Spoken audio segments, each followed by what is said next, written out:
यह प्रेरणादायक उपदेश श्री कृष्ण के उन उपदेशों पर आधारित है जो उन्होंने महाभारत के युद्ध में अर्जुन को दिए थे और जो आज भी हमारे जीवन में प्रासंगिक हैं। जो हुआ वह अच्छे के लिए हुआ, जो हो रहा है वह अच्छे के लिए हो रहा है और जो होगा वह भी अच्छे के लिए ही होगा। श्री कृष्ण हमें यह सिखाते हैं कि हर घटना के पीछे कोई न कोई उद्देश्य होता है, चाहे वह हमें समझ आए या नहीं। यह विचार हमें जीवन में धैर्य और सकारात्मक दृष्टिकोण बनाए रखने में मदद करता है। अक्सर हम बीती हुई बातों पर पछताते हैं और भविष्य को लेकर चिंता करते हैं, लेकिन श्री कृष्ण का यह वचन हमें वर्तमान पर ध्यान देने और हर परिस्थिति को स्वीकार करने की प्रेरणा देता है। कर्म किए जा, फल की चिंता मत कर। श्री कृष्ण का यह सबसे प्रसिद्ध उपदेश हमें सिखाता है कि हमें केवल अपने कर्म पर ध्यान देना चाहिए और उसका फल क्या होगा इसकी चिंता नहीं करनी चाहिए।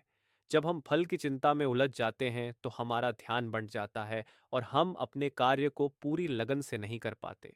कर्म पर ध्यान केंद्रित करना हमें जीवन में सफल बनाता है और अनावश्यक तनाव से भी बचाता है। श्री कृष्ण हमें यह बताना चाहते हैं कि परिणाम से अधिक महत्वपूर्ण हमारा प्रयास होता है और हमारा फोकस केवल हमारे कर्म पर होना चाहिए। मनुष्य अपने विश्वास से निर्मित होता है, जैसा वह विश्वास करता है वैसा ही वह बन जाता है। यहाँ श्री कृष्ण हमें विश्वास की शक्ति का महत्व समझा रहे हैं। हमारी सोच और हमारे विश्वास ही हमारे जीवन की दिशा तय करते हैं। यदि हम अपने आप पर भरोसा करेंगे और सकारात्मक दृष्टिकोण रखेंगे, तो हम हर कठिनाई का सामना कर सकते हैं। वहीं नकारात्मक सोच हमें कमजोर बना देती है और हमें लक्ष्य से दूर कर देती है। श्री कृष्ण का यह संदेश हमें खुद पर विश्वास करने और सकारात्मक रहने की प्रेरणा देता है। क्रोध से भ्रम पैदा होता है, भ्रम से बुद्धि भ्रष्ट होती है। जब बुद्धि भ्रष्ट होती है तब तर्क नष्ट हो जाता है और जब तर्क नष्ट होता है तब व्यक्ति का पतन हो जाता है। श्री कृष्ण क्रोध और उसकी नकारात्मकता को नियंत्रित करने की सीख देते हैं। क्रोध एक ऐसा भाव है जो व्यक्ति को उसकी सोचने समझने की शक्ति से वंचित कर देता है। यह हमें हमारी सच्ची दिशा से भटका सकता है और हमें गलत निर्णय लेने पर मजबूर कर सकता है। इसलिए श्री कृष्ण का उपदेश हमें सिखाता है कि हमें अपने मन पर नियंत्रण रखना चाहिए और क्रोध को अपने ऊपर हावी नहीं होने देना चाहिए। जीवन का उद्देश्य और संतुलन। श्री कृष्ण कहते हैं कि जीवन में संघर्ष और चुनौतियां आती हैं ताकि हम अपने वास्तविक स्वरूप को पहचान सकें। वे हमें सिखाते हैं कि जीवन में सच्चा संतुलन रखना आवश्यक है।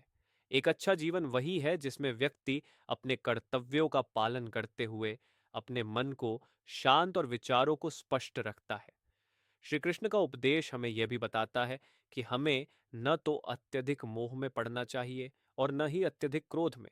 दोनों ही स्थिति हमें गलत रास्ते पर ले जा सकती हैं। श्री कृष्ण का ज्ञान हमें न केवल जीवन में सफल होने की प्रेरणा देता है, बल्कि यह भी सिखाता है कि हमें अपने कर्म के प्रति ईमानदार रहना चाहिए।